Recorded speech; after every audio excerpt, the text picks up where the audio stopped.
For the Six Nations this year, I think my first prediction would be don't do any predictions. I think it's going to be an absolute bun fight. I think we're seeing across sport at the moment it's much easier to be the hunter than the hunted. So that puts a lot of pressure on France and Ireland. I think those in green would probably start as favourites. I think France have got to go to Dublin and Twickenham, which is a big ask. Some very interesting results in the autumn, some very narrow games, which France and Ireland were on the right side of. The big question for me is, can they sustain it? Do England come together quickly under Borthwick? Probably. Do Wales bounce under Gatland? Highly likely. Scotland are always dangerous to take a chunk out of someone, and Italy are probably playing better than they ever have. So on paper, it looks absolutely fantastic.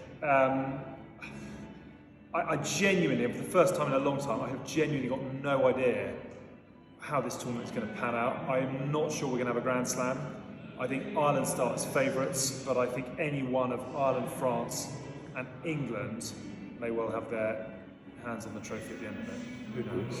I think the Six Nations is going to be incredibly exciting. If you look at really all of the teams over the course of the autumn, all of them building, Ireland are the number one team in the world, France are the number two, and then England have got a new coach, as to Wales, Italy are flying, but I'm back in Scotland. I think it's going to be incredibly tight, and we say that every year, but I think this year is probably the most unpredictable that there's been in a long time. Probably a couple of months ago, Wales looked like they were going to be struggling. England, you wondered, could they turn the corner under Eddie Jones, and all of a sudden, two new coaches, and those two teams, you're not sure what they're going to do. We know their two quality coaches have taken over. Ireland are obviously flying, number one in the world. France are in this incredible run of victories, last year's champions. Italy, they've had that really, really good win against Australia in the autumn. And obviously Scotland, the big thing with Scotland is you do not know what they can do. They can produce a world-class performance one week and maybe tail off a bit the next week. So there's so much uncertainty in this, and I'm very much looking forward to it all kicking off. I think what I like about the Six Nations is there is a lot of uncertainty. Obviously, Wales, new coach, England, new coach. Ireland have been doing very well. Do they have the potential to fall off? France have been doing very well and are very exciting. I like the unpredictability of it all, but I think French will be a very hard team to beat. But then I also like the fact that England are somewhat underdogs in a lot of those games.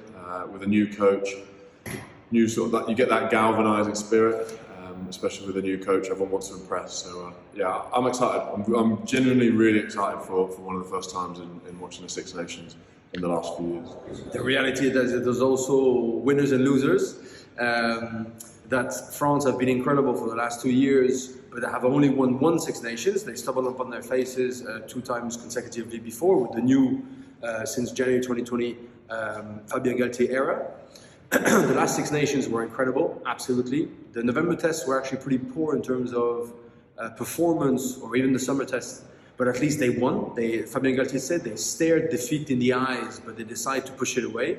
So they learned how to deal without Antoine Dupont, red card after 30 minutes, and they learned how to deal with supreme amounts of pressure and still win ugly, which is fantastic. So it's going to sound not particularly normal, but France are reliable. France are actually delivering, which is incredible.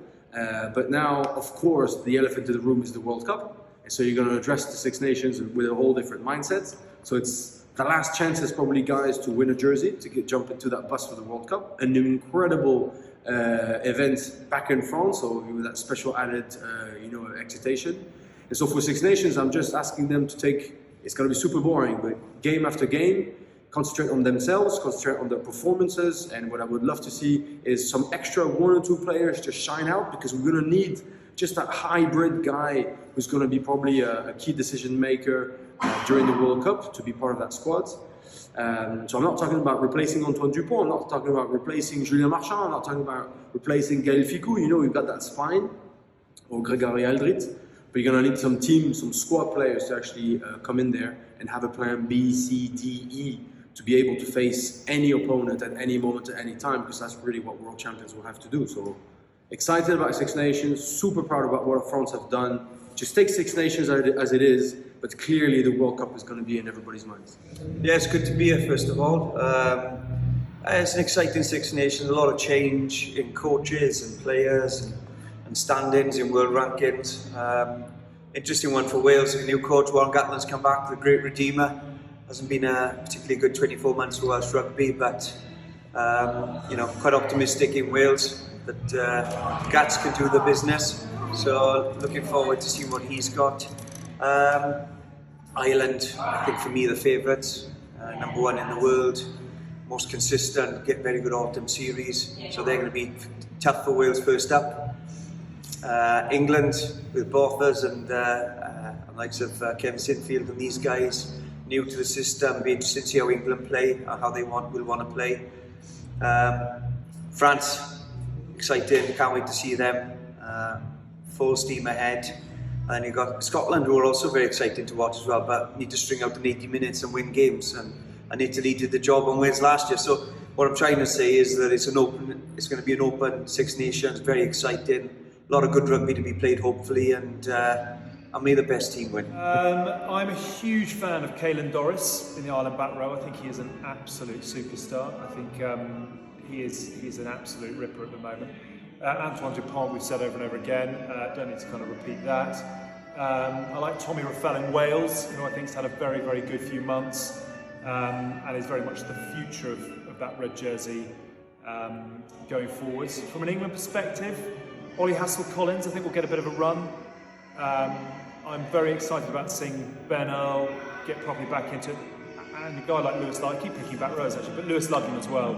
I think if England are going to start firing some shots again, they need proper energy and hustle from their back row. And I would expect those two to have minutes at some point and to really get into it. So, yeah, lots of young talent. Always hard to pick a big name at this point, but yeah, any of that lot.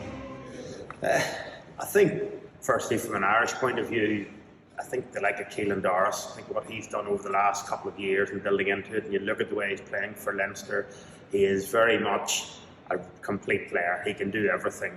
And I think that the bit that I love is a wee bit of sort of the inventiveness that he has now. He's an absolute menace around the breakdown. Every time the scrum half picks it up, he's grabbing the arm, he's making turnovers like that. So there's obviously there's a huge thought process going on there. I think it'll be interesting to see how Wales and the new coach, new setup goes. England with that new setup, obviously, you're always looking forward to seeing the usual people like can Finn Russell produce the magic that we know he's capable of, because when he does, Scotland function incredibly well and they're a real handful, and it's just a joy to watch when he's on his game.